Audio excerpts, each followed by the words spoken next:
There's a new law coming, and it could crush Jamaica's Airbnb boom overnight. Airbnb under fire. That's what some people are calling it, because the government is moving fast to pass a bill that could hit small Airbnb hosts with million-dollar fines or send them to jail. This is not a drill. Now, to be clear, this new law covers the entire tourism sector. It's a full revamp of how Jamaica manages everything from big hotels to eco-tours. It aims to replace the 1955 Jamaica Tourist Board Act, which does not account for the significant changes in tourism that have occurred since then. But in this video, we're focusing on what it could mean for the thousands of Jamaicans who depend on Airbnb and short-term rentals. Because that's where the biggest impact could hit the fastest. It could crush Jamaica's Airbnb boom if passed in Parliament without amendments. Let's break it down. The law that's still running things. Jamaica's entire tourism sector, worth hundreds of billions of dollars over the years, is still being regulated by a law from 1955. That's the same year Disneyland opened. That's how outdated it is. Back then, we had just 122,000 visitors and only about 1,600 hotel rooms. Today, Jamaica welcomes over 4 million visitors each year and has more than 32,000 rooms, not even counting the thousands of Airbnbs popping up in every corner of the island. So, the government wants to modernize. But the real question is, modernize for whom? What the new law says. Tourism Minister Edmund Bartlett says the Jamaica Tourist Board Act must be updated to keep up with today's realities. The new bill introduces sweeping changes, clearer definitions of what counts as tourist accommodation, tourism attractions, and new licensing requirements. Here's the big change. If you're renting out 1 to 50 rooms and you're not registered and licensed with the authorities, you could face a fine of up to 1 million Jamaican dollars, or worse, 6 months in jail. And that includes thousands of Airbnb hosts across Jamaica. The government says it's about destination assurance, making sure every visitor gets a high-quality experience and every operator is contributing to the system. Clause 17, prohibition against operating unregistered and unlicensed tourism enterprises. A person shall not operate a tourism enterprise unless he is registered and licensed by the Jamaica Tourist Board. Failure to do so will result in the following fines. Non-accommodation, a fine not exceeding $2 million or a term not exceeding 2 years, or to both fine and imprisonment. Accommodation 1 to 50 rooms, a fine not exceeding $1 million or a term not exceeding 1 year, or to both fine and imprisonment. Accommodation 51 to 100 rooms, a fine not exceeding $2 million or a term not exceeding 2 years, or to both fine and imprisonment. Accommodations now 101 to 500 rooms, a fine not exceeding $5 million or a term not exceeding 2 years, or to both fine and imprisonment. And then for accommodation over 500, that's the mega ones, the big ones, on conviction or indictment in the Supreme Court, to a fine or term of imprisonment not exceeding 3 years. Clause 18, application for registration of tourism enterprise. An application to be registered as a tourism enterprise shall be made in the prescribed form.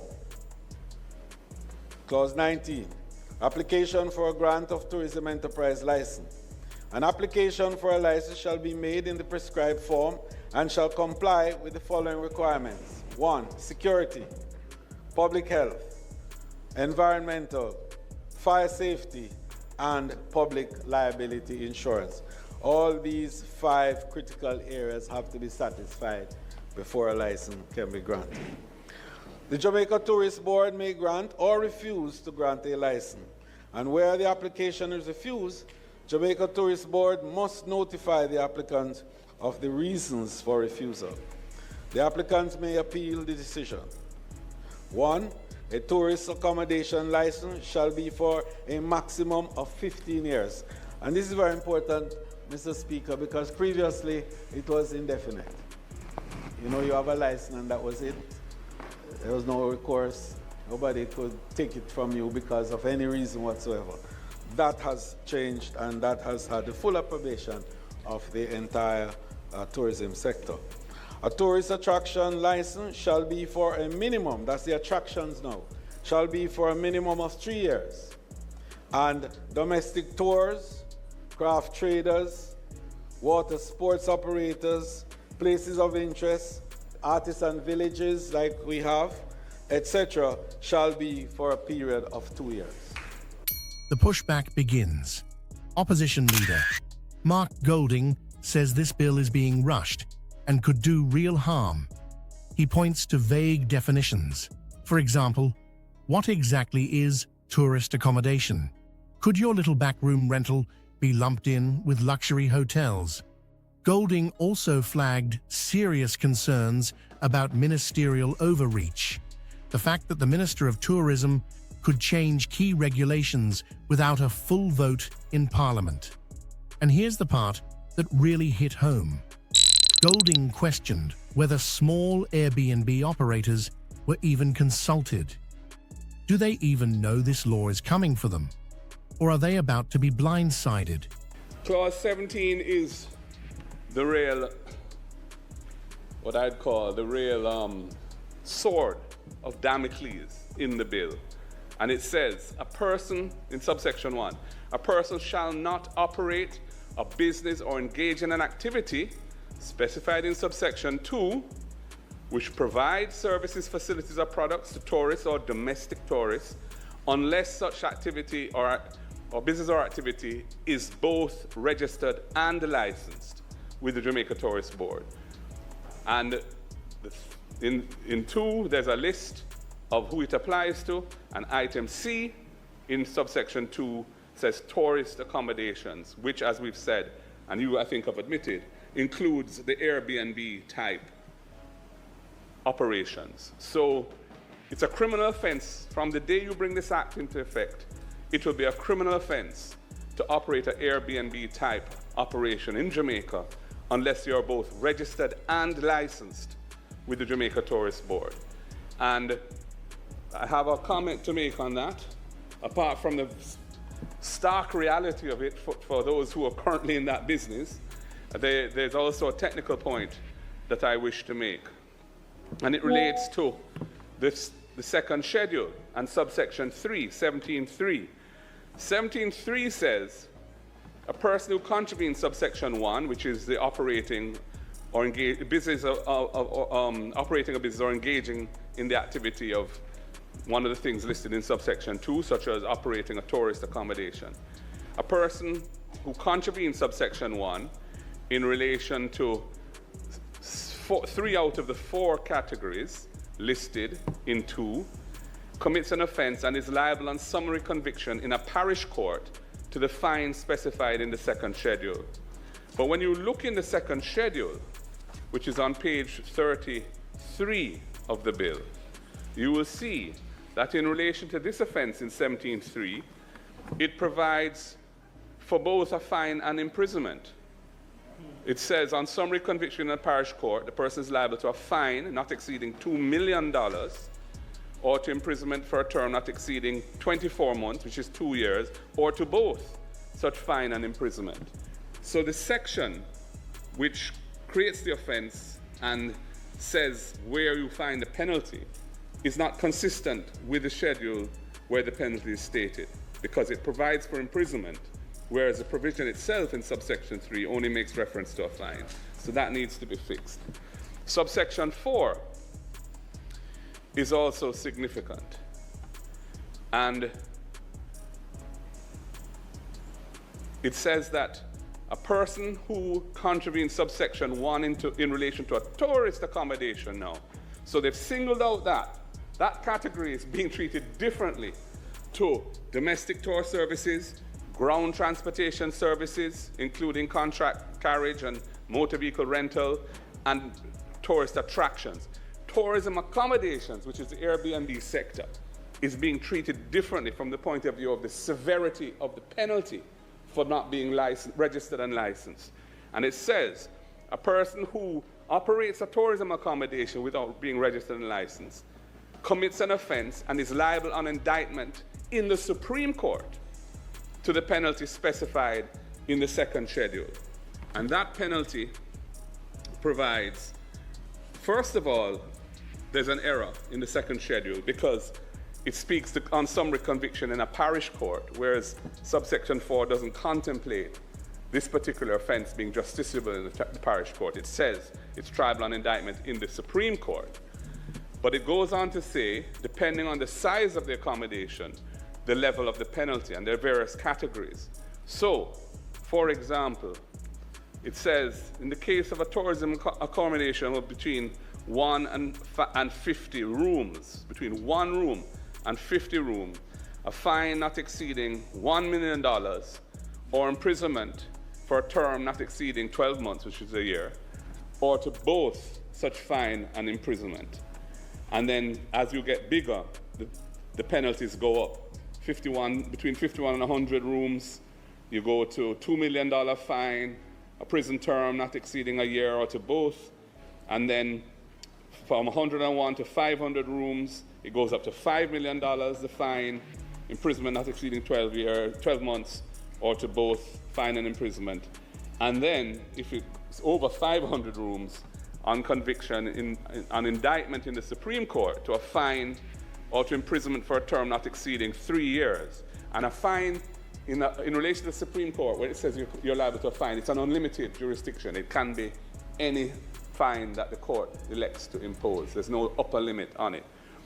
So there's a problem with subsection 4, because in the schedule, it contemplates three separate categories where it would be triable in the parish court, whereas the section only contemplates trial in the Supreme Court. And I would also say that the penalty for this, which really I'm focused on the first category, which is 1 to 50 rooms, because I think certainly for the Airbnb sector, that is where most of them would be. And they would be liable, once this act is brought into effect, they would be liable to a fine of up to $1 million, or to imprisonment for up to a year, or to both such fine or imprisonment. And I think that is a significant thing for them to contemplate. Again, subsection 5 says that the minister may, by order, amend the categories and businesses of businesses and activities specified in subsection 2. Again, the minister is being empowered to expand the range of activities that are brought under this registration and license regime, to which criminal sanctions apply if for non-compliance, without any parliamentary oversight. We do not believe that this is right, and we are asking for an amendment, again, to 17.5 to require affirmative resolution for any such amendment to the categories there. Who does this hits the hardest? Airbnb brought in over 32 billion Jamaican dollars for Jamaicans in just 1 year. It's teachers in Clarendon renting out a spare room. It's a retired nurse in Montego Bay listing her old apartment. It's young people in Spanish Town, St. Anne, and Kingston turning family homes into weekend rentals. It's Jamaicans in the United States, Canada, and the UK buying property back home for retirement income. This wasn't just a hustle, it became a lifeline.